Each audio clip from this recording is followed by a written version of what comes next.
Hilton's journey in Asia Pacific has been incredible. It's our 100th year anniversary, and as luck would have it, we've just opened our 300th hotel in Asia Pacific and our 200th hotel in China. And when you consider that Hilton International just sort of took back Hilton worldwide less than a decade ago, it's been a phenomenal growth story. As it's only been, in relative recent memory that we've had all of the brands to license. Here in India, it's been a more challenging journey for us. We've been in India for a long time, but through a strategic partnership that we intended to do, saw us miss the last cycle. So Hilton's got a relatively smaller footprint here in this market, but certainly as RevPARs have doubled over the last preceding years and our market share has increased, we've reinvested in India. We've got a new management team, and that sees us had some really successful openings and a really successful growth strategy under new leadership in this market.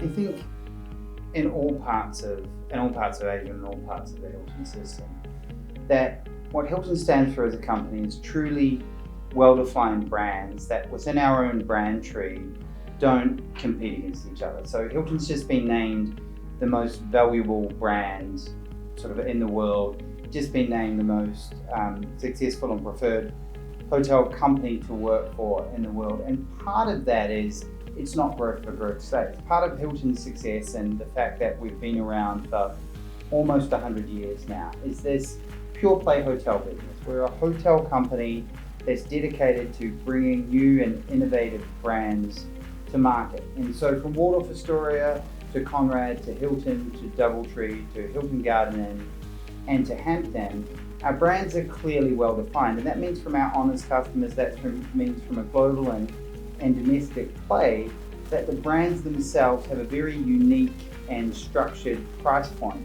Now, the differences in India means there's some, as Navjeet spoke to, there's some F&B adaptations to make sure that it's adapted to local market, and there's some design elements, but ultimately it's making sure that we have the right hotel in the right location and structured at the right price point, all the way from luxury to focused service. The exciting thing about this market and the exciting time for India is, although in the last cycle the industry got oversupplied very quickly and then went through a long down cycle, now with 3 years of double-digit RevPAR growth, I feel that we're poised to capitalize on the next upcycle in market. And the fact that in our 100th year our brands are winning so much support, so many recognitions and so much awards, means if we can stick to, I suppose, the Hilton proven model of success and making sure that our brands are unique and I suppose sort of bespoke in their nature to every market, it bodes well for the future for us.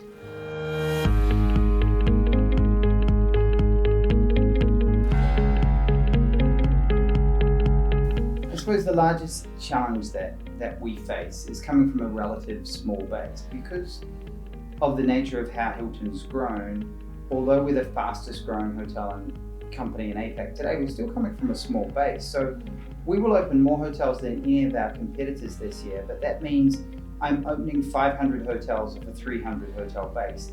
And that means for Hilton, talent attraction, talent retention, and succession planning is absolutely critical to everything that we're doing.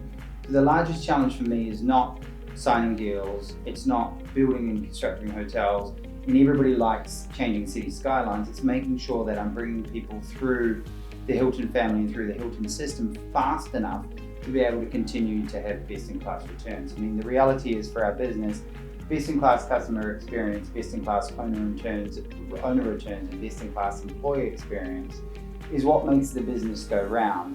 And so you need to always make sure that you're building infrastructure and career pathways ahead of your own growth, or you can become a victim of your own success. So one of the things, although a relatively small footprint here in India that Navjeet's focused on, is how does he facilitate doubling the size of the India estate? So even outside of strategic deals or rebranding opportunities, we're going from 19 hotels to another 18, 19 hotels. So that's doubling within 3 years. So we've got to make sure that our general managers and our number twos in the hotels are progressing within that cycle. Otherwise, the cycle in itself breaks, and that's been a huge part of the Hilton story. And I suppose it's the perennial challenge. As successful as you are creates more opportunity for your people, and if you want to run a strong culture and you want to keep being recognized as a great employer, you need to make sure that your growth opportunities are growth opportunities for your people. So the biggest challenge for us is making sure we have people ready for the great hotels that we're opening. And you could overlay that to, pioneering new markets all the time, and, new positionings within new markets. I mean, one of our biggest challenges, although it's an exciting one this year, is we'll open a new Waldorf Astoria in the Maldives, which will be sort of a new entry for that brand into a pure play resort market, and at a price point of somewhere between $1,700 to $2,500 US entry level throughout the season. So it's a dynamic job and it's a fun job. We're always trying to match people with product and always trying to enter product into new markets and make sure you get to fair market share at the quickest possible time, and then beyond market share to demonstrate the premium of the brands.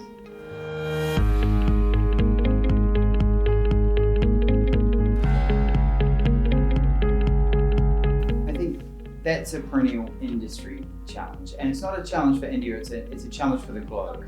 It's a challenge for the globe and the reputation of the industry. So tech and digital development and innovation is sort of the poster child for university students at the moment. It's a sexy industry. It's a highly competitive industry with a low percentage chance of people getting it to the top. Now, as apprenticeships and trades have fallen over here in India and all over the world, the apprenticeship programs of sort of yesteryear are gone. Hospitality as a global employer currently it accounts for up to 10% of global GDP, and it's still one of the industries, if not the only, where you can start washing pots or doing dishes and transition all the way through to general manager, and in doing so change the life and earning opportunities of not only you but your immediate family. And it is the one industry outside of military service where you can join an industry with limited education and through hard work and dedication work your way up through the ranks and choose through the industry to work in any four corners of the globe. And it's got such an important story to tell, and the industry doesn't tell it well enough. So as we're interfacing with universities, as we're interfacing with schools, we've got programs of helping youth bridge into hospitality, it's that story that we're telling. I mean, what other industry in India or what other industry in the globe can you join and wash dishes and work your way up through the ranks? And you would know from your work that you only need to speak to the majority of general managers from any particular company, and they all started in a frontline position. So I think travel and tourism continues to be the fastest growing industry, continues to be an industry where you can start at frontline and progress through the ranks. It continues to be an industry that has longevity as the world becomes a smaller place, but it could do with more attraction, or I suppose we could do a better job as an industry in attracting young people to it. We could do a better job as an industry in lobbying governments to understand and consult with them on their travel and tourism policies and make sure that it is front and center with their own GDP aspirations and their own societal aspirations. It's such a special part of, I suppose, the workforce, and a good way to think about that is think about what working would be without travel and tourism or without hotels industries. Where would our children learn to interface with strangers? Where would their first jobs be? Where would you be if you didn't have banquet waiters while people were studying in schools today? So it's more than just an industry for me, it's a calling. And that sort of brings us to Hilton, and a large reason why I think people join Hilton is fast progression. I think a large reason why they stay is the founder's mentality. Conrad Hilton believed that that he could solve world peace to some extent. He had this great phase of, I believe in peace through travel, and I believe that most of the world's problems are due to miscommunication, and that if people only interacted with others and could provide hospitality and have conversations and have a cup of coffee with someone in other parts of the world would be a better place. And so the founding mentality of Hilton as a company was to spread the light and warmth of hospitality. And so when we're getting people to join Hilton, although they may first come in for fast career progression, I think it is that role, particularly of a general manager, to first and foremost be spreading hospitality and be spreading warmth and be making sure that first and foremost you're providing as much hospitality and warmth to your team members and your owners as you are on your guests. And that makes it a very nice place to work. And the industry has a very nice and warm culture. And I think it's that culture that has seen Hilton be one of the few companies that at the 100-year mark is still operating on the founder's mentality. We're still dedicated to running great hotels on a daily basis. We're still dedicated to providing great hospitality on a daily basis. We haven't been bought, we haven't been sold, we haven't just kept the name because it has recognition.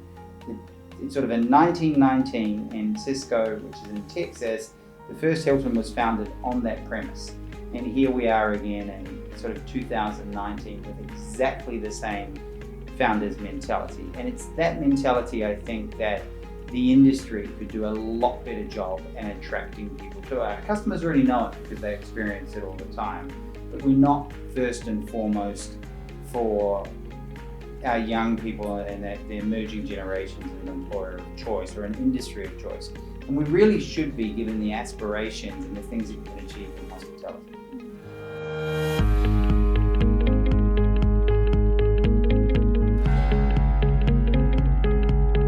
If you're a graduating student today and you're looking for how to chart your career and chart your fortune and see the world in the process, then to some extent don't go past travel and tourism. And what other industry can you start in any particular level at a hotel?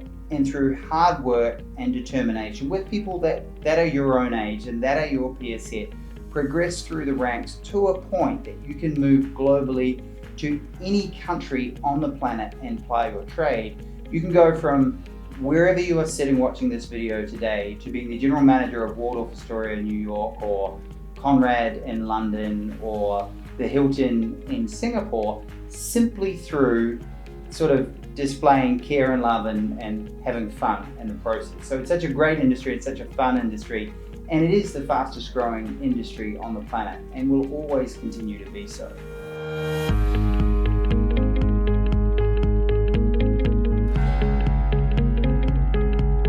So we grew the business 28% to be specific last year. In APAC. We'll grow at 30% this year. So last year was a record opening for us. We opened 68 hotels. We'll open just shy of 100 hotels this year. So despite economic challenges that we've all seen in the first quarter, the growth rate and the opening rate in Asia continues to be phenomenal. What is the reason behind that? What has led to this growth in APAC? Look, I think it's the rise of the Asia Pacific traveller. Emerging economies, Pan-Asia traveller fueling Pan-Asian travel, right? So that if you think of GDP growth rates, sort of hard numbers, GDP growth rates across Thailand, across Indonesia, across India, of course, across China, you've seen a mass migration of Asian travellers fueling the industry today, and that's complemented, of course, by the strength of emerging markets and economies and business travel. And over and above that, then global travel has got cheaper. So you've always had the long-haul international markets that have cycled around, but it's the short-haul Asian travelling markets that's really seen the demand generate. Of course, the poster child of that is China, which has 125 million trips annually, and it's that fuel that's seeing occupancies hit new peaks, which drives rates, which drive owner returns, that then in turn see owners or real estate developers favour hotels over commercial, over residential. And we've got to remember, as an industry, it's always that we're playing against, right? If you have a great piece of land and you're looking for great commercial returns, do you build a shopping mall? Do you build a residential tower? Do you build a commercial office, or do you build a hotel? And the great things about hotels is you get to ride economic cycles. And particularly in emerging markets where growth rates have been so phenomenal, you're not locking yourself into long-term leases. You're not locking yourself into a long-term apartment price where a lot of things can come on the market at the same time. Hotels are so dynamic to the ebbs and flow of the business. Your rates next week can be 30% higher than they are this week. And so you get to ride accordingly. So as an asset class, hotels are phenomenal. Even if they're affected by demand and supply, it's such a short cycle before it's absorbed again. And that's very different from residential when you're selling an apartment as a developer, and the time that apartment complex or condo comes to market is the time you need to set the sale price. Or if you're a retail developer and the time you seed your shopping mall is the time you need to engage in long-term leases. Our inventory is a daily inventory. It's available 365 days a year, and you can ride the markets accordingly.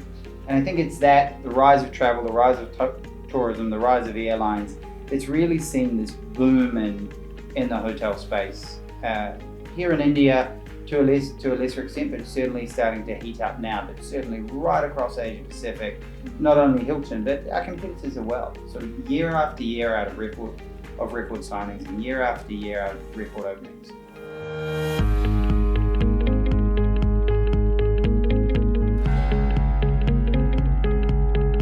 I like great service, and I like great service propositions. So when I travel, particularly when I travel with the family, try to find the most unique hotel that I can learn from. So particularly if I'm in Europe, you will find me in heritage homes, heritage castles, things that are off the beaten track, and often things that are being run by owner-operators. I really like the passion and intent an owner-operator brings to their own hotel. To some extent, no one looks after something like they look after their own house. So wherever possible, I will try and find an owner-operator, and I like the historical charm of assets that are hard to upkeep and that are old, that people have been created with. So no particular brand, but in general, small boutique owner-operator with, I can't remember the name of it, and a boutique hotel in Ireland, in Dublin. Well, I think if you're in the big branded hotel space, right,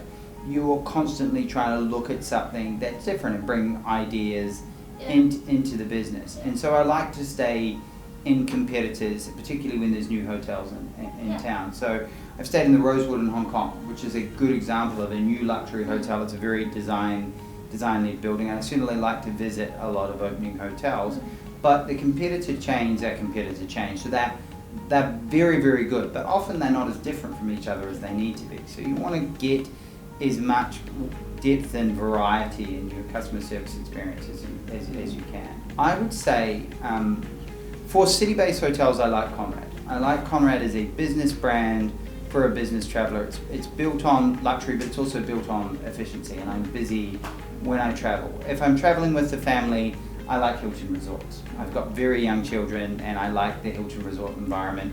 Particularly, I like resorts that do kids clubs very well, and Hilton does kids clubs exceptionally well.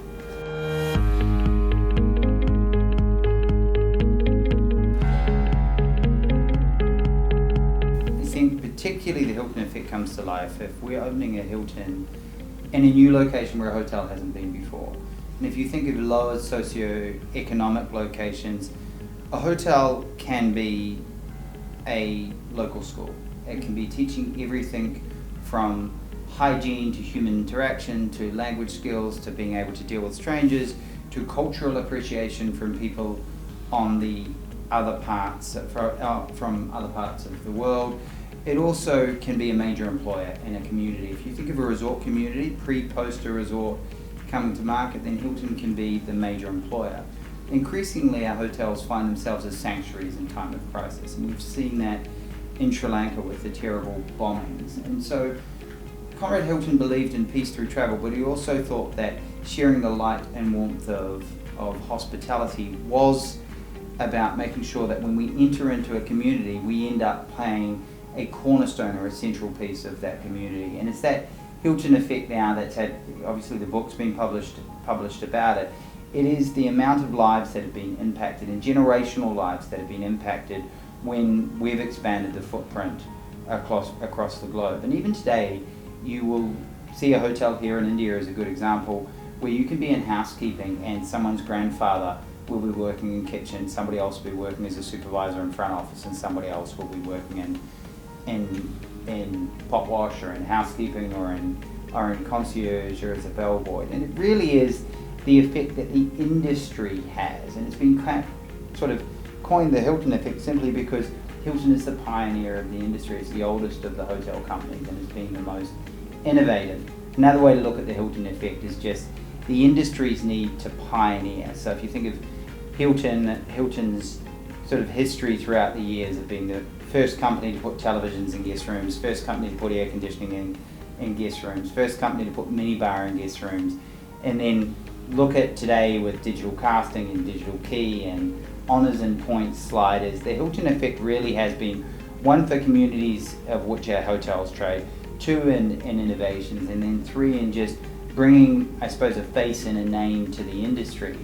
And I think that's why, particularly in our home market, if you speak about the hotel industry and you ask people to recall words that they associate with it, Hilton, the word Hilton has the number one recall as sort of a moniker for the industry as a whole.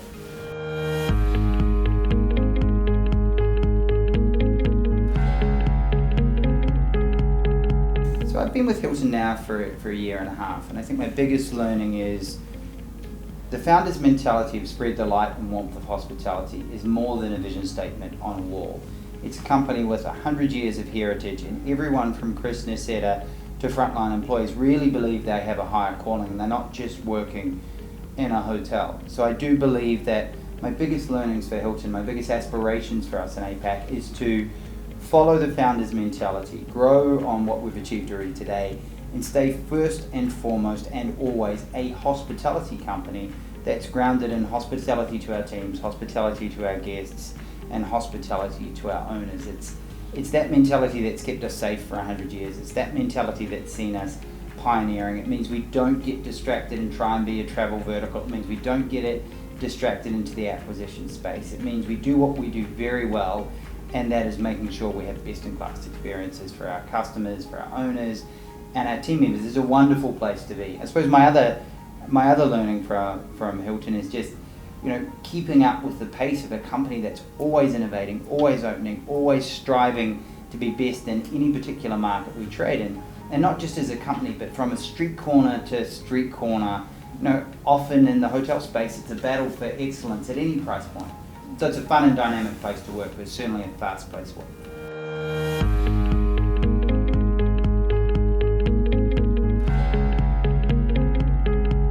Particularly here in India, with interest rates being so high, there is often skinny margins between the interest rates and the returns from the hotels. And that means our Indian owners, particularly the smaller ones, have a high risk profile. Now what that means is they're very close to their assets and they can be very actively involved. There's nothing particularly wrong with that. There's nothing particularly harder than any other part of the world, but it does mean it's a brave person's foray, if you will, with the interest rates at the current rate. So I think our Indian owners are actively involved in their assets, and I think they should be. And I think that's what we need as an industry. The industry needs highly profitable hotels produce highly profitable hotels. The more people focused on making that happen, the better.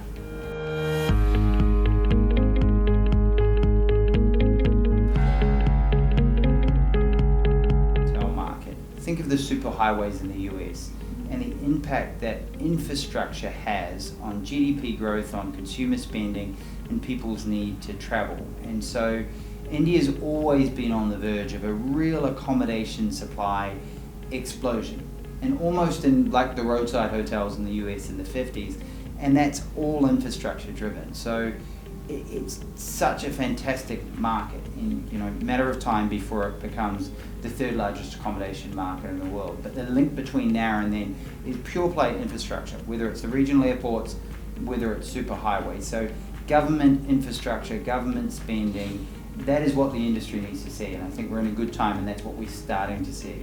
We certainly can see it here in Delhi, and a couple of months ago Navjeet and I were in Goa, and you can certainly see it in Goa with this phenomenal infrastructure spending. So that, I think, is making the industry positive. And I also think that it's worth mentioning, not only is Hilton bullish on industry, you're starting to see some really great quality institutional investors via Blackstone and Brookfield and Goldman come into this market and match with some great local partners like Rahidra and Sami, which are really propping up the industry.